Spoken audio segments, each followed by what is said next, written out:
The writer of 1 John reminds us, "See what love the Father has given us, that we should be called children of God."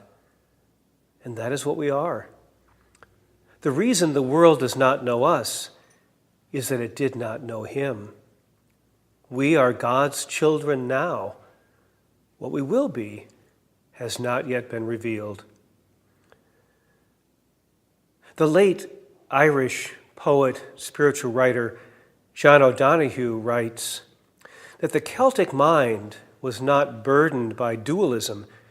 It did not separate what belongs together. The eternal world and the mortal world are not parallel. Rather, they are fused. Samhain is the Celtic roots of All Hallows' Eve. In Celtic culture, it celebrated the end of a year and represented the final harvest for farmers.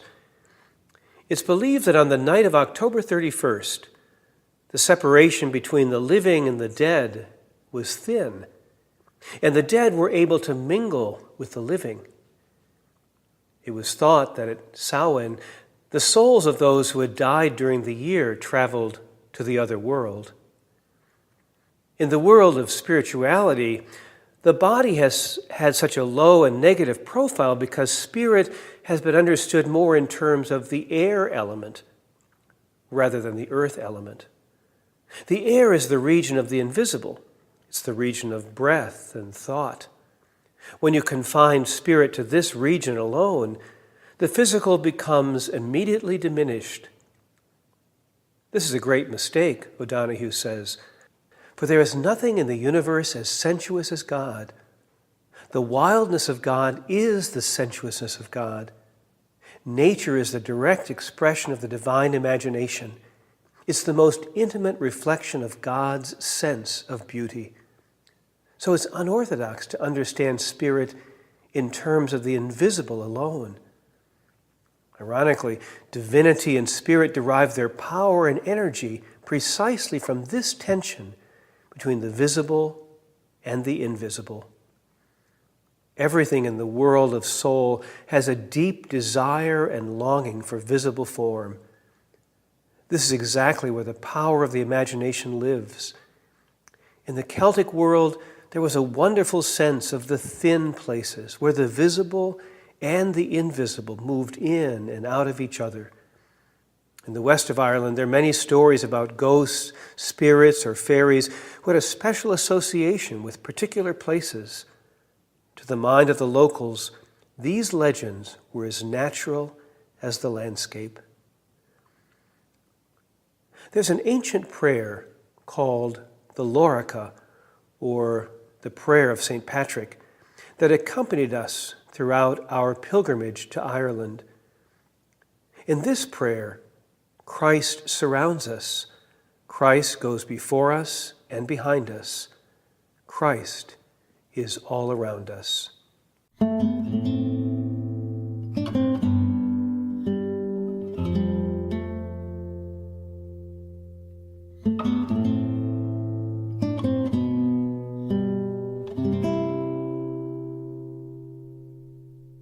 Christ be with me, Christ about me, Christ beside me as I go,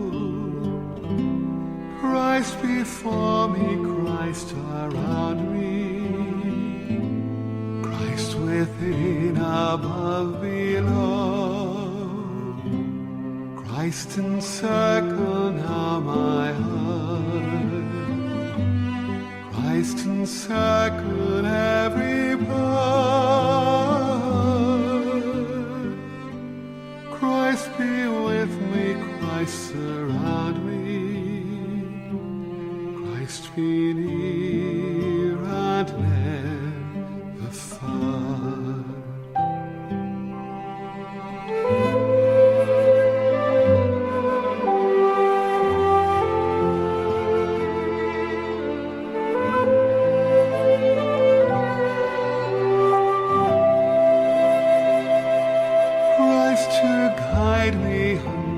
Journey, Christ to shield me from come the night, Christ to lead me on each journey,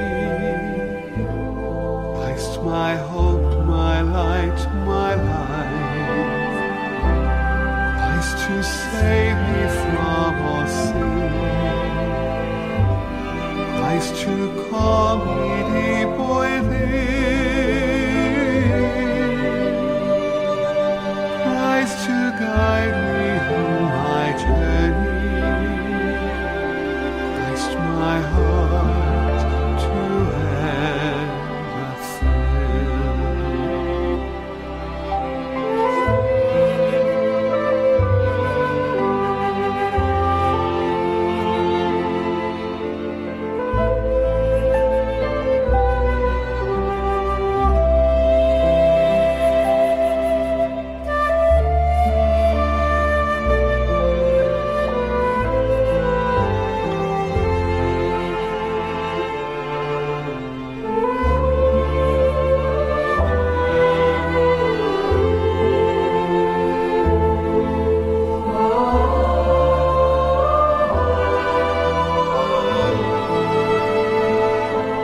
Christ be with me in my going, Christ in tongues that tell of me,